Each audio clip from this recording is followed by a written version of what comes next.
give that a bit of a clean. Long time since it's been used. Right, that should work. Hello and welcome to my virtual traction engine rally. Just had to change a crank pin on it. These things tend to happen if you're involved in steam and steam engines and things. Much easier on something this size, of course. Why am I sat in my garden on a wet day? It's really talk to you about an event that should be coming up later in the year, but it's an annual event anyway. West Somerset Railway Association Traction Engine Rally. Probably shouldn't call it a traction engine rally. That's a little bit of an injustice to all the other exhibits and other exhibitors that come along, because we have a huge variety of transport, but old habits die hard and I'm a bit of a steam man. What have we called it? Vintage vehicle rally, steam fair, traction engine rally, vintage rally. It all amounts to the same thing. It's an outdoor rally event for heritage transport enthusiasts. Not just for enthusiasts, for the casual visitor. Very much a family event anyway.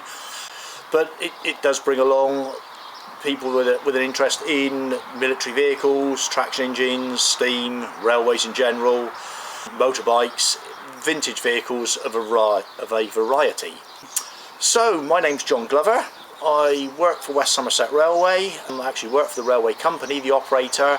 I've had various roles over the years and currently work in the operating department. Also been a very long-standing member of their support body, the West Somerset Railway Association. Done various roles on the railway. I'm currently a trustee of the association, but done various roles in 40 odd years on the railway. I think 1977 I started on the railway at Minehead. But one of the things that's very dear to my heart is one of the association events that we run annually each year, and that is our vintage vehicle rally. Like I say, traction engine rally, vintage vehicle rally. The name has changed, but the event's the same. What have we done? Actually started about 1978 was the very first event. It took place at Minehead Station, on the forecourt of the station. I can't remember, there was probably maybe one or two traction engines, a few cars, a couple of motorbikes. Very small event. Like I say, it was on the forecourt of the railway station at Minehead. But that was the start of the association rallies.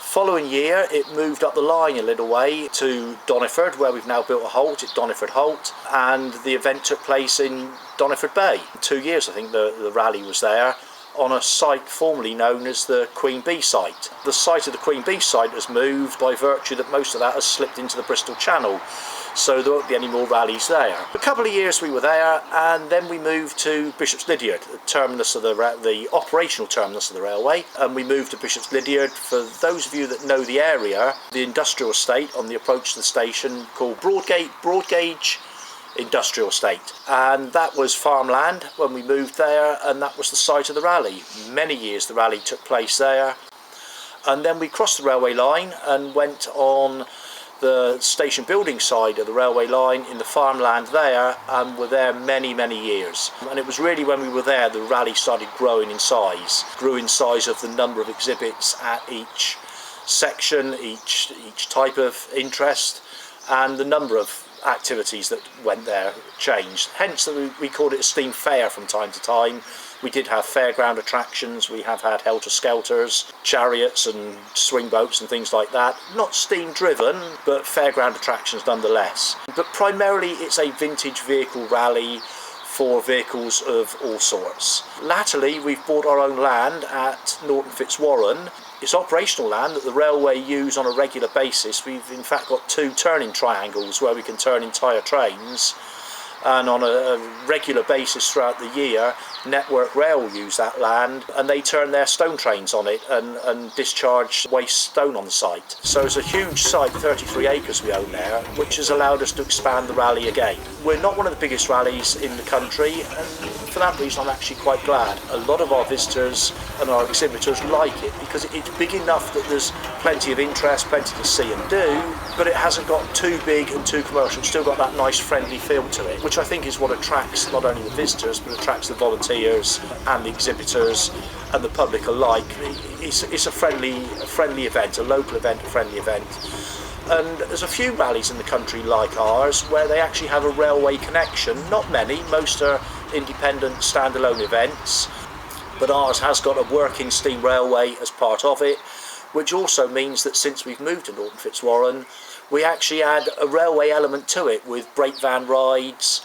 We bring freight trains up there, diesel locomotives, quite often do a drive-in opportunity so the public can have a drive. Victorian coaches that we've restored, absolutely fantastic inside. Thousands and thousands of hours of work have gone into them. So we are a vintage vehicle rally, but with quite a strong railway theme to it, but plenty of non-railway things for anybody else whose interest is cars or motorbikes, whatever. This year, sadly, looks like it could be a little bit different. In the midst of COVID-19 pandemic, many rallies have already been cancelled, and by the time this is aired, it's likely that ours will have gone the same way. Doesn't mean we won't do something. We're a resilient bunch, so it could be a smaller event, it could be a retimed event, maybe to the autumn. Could even end up doing a virtual rally. Might be something that sadly for this year we attend the rally from the comforts of our own living rooms. So what happens at our rally? Got a big steam section, full-size engines, representatives of most manufacturers, road lorries, steam rollers, agricultural vehicles, steam ploughing engines, Fowlers, Aveling and Porters, you name it, it's there. And increasingly over the years are those that have the miniatures, the 4.5 inch, the 3 inch, 4 inch, 5 inch miniature models. They've come along to the rally over the years and boost the numbers of the steam section. So whilst we have a large number of full-size engines that you can actually see live in steam doing what they've done in their heyday, where we perhaps have gaps in representation of certain manufacturers or certain types, quite often the miniatures will pick that up and fill that hole. So with 40 odd plus exhibits, 45 exhibits, there's an awful lot of steam, traction engines and similar rollers for people to see. Cars, there's a huge car section. I'm not sure what the cut-off is, I think it's early 70s, so anything older than that attends the car section. They tend to come in on a daily basis. The event runs from the Friday evening through to Sunday, with the main events being on the Saturday and the Sunday, and the cars quite often come in for the day and go home. Motorbikes similar, obviously the steam, a lot of it has to come by low loader, some of it actually comes on the road, the local guys steam in themselves. So we've got traction engines, cars, motorbikes, military section, very big military section, really good. Not just tanks and Land Rovers from the military period, but they actually set up field hospitals, mess tents, there's munitions on display, everybody in period military costume. So you really get into the atmosphere of the military section. It's not looking at a standalone vehicle.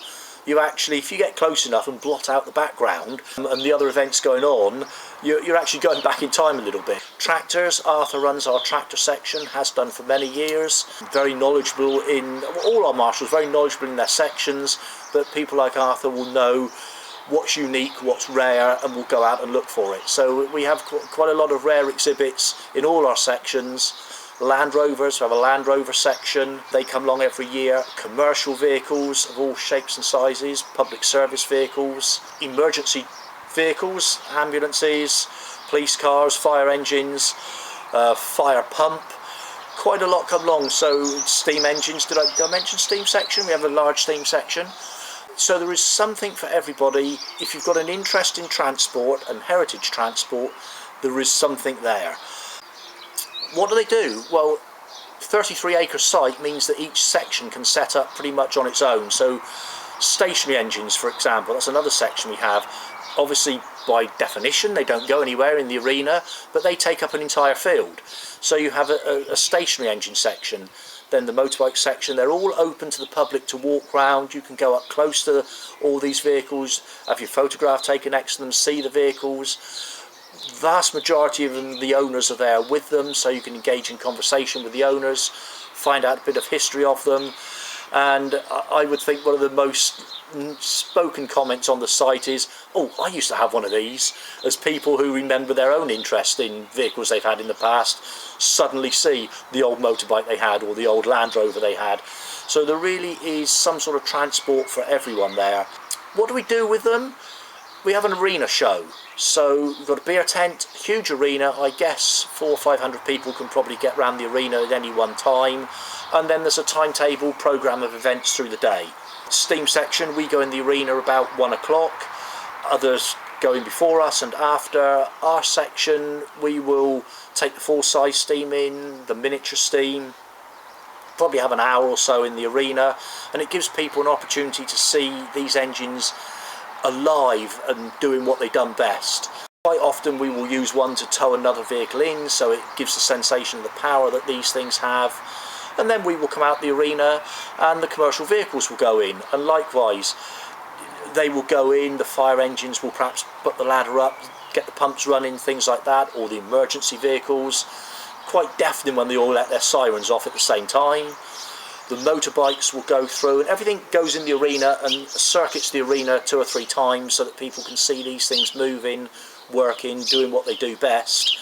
And then there will be a commentary for everyone, so there's a little bit of history, a little bit about the vehicles that are going round. Next you might have the tractors go round, the tractors will go round, steam goes round. Obviously I think I might have mentioned the steam section, mustn't get too biased here, but I am involved in the steam side. So yeah, the steam goes round and it gives people an opportunity to see any of these exhibits in their not native environment, but the closest we can get to it, putting them through their paces in the countryside, out in the open, where people can see them, get up close to them and watch them actually performing and what they do. So how does the rally actually work?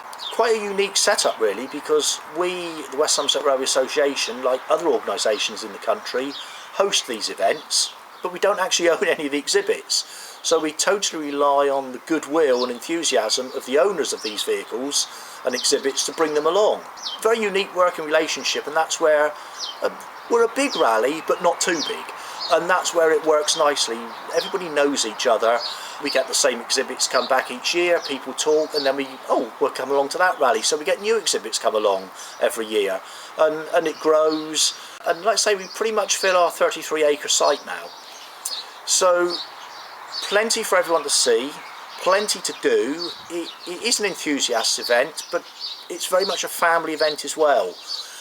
We've even got, I think, 10 1/4 inch gauge railway we set up on site. The guy brings the track and his loco and coaches, and we set up across one of the fields a miniature railway that the children can ride on. There's bumper boats, swing boats, dodgems. There's plenty of things for the children, plenty for smaller children, and plenty to see and do walking around the site. Whilst the tractor section will also go around the arena, as we do, they very much have a working area as well, where you can see tractors running, thrashing machines, saw benches, etc.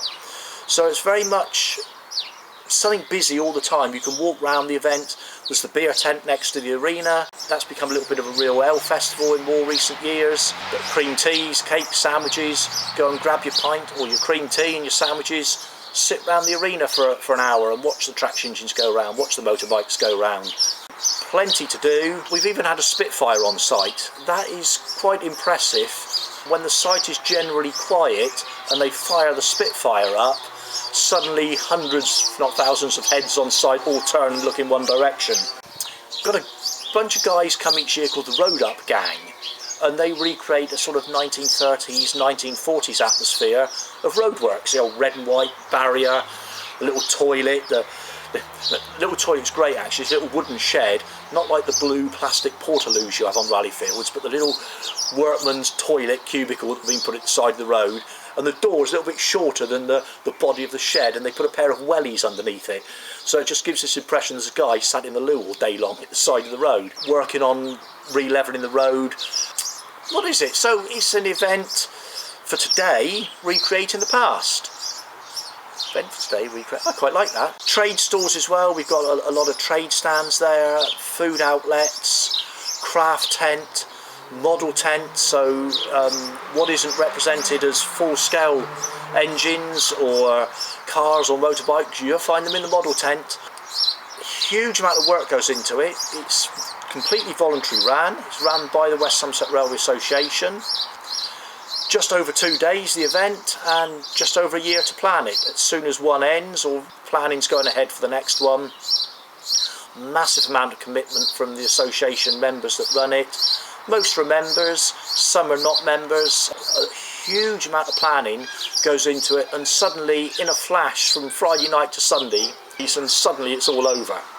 But 2021 we'll be back as normal, rally taking place on the fields at Norton Fitzwarren. So, lockdown at the moment, miniature rally in the garden, beer tent, plenty of beer in the beer tent. What more could anybody ask for an event? Do try and join us. Thank you very much.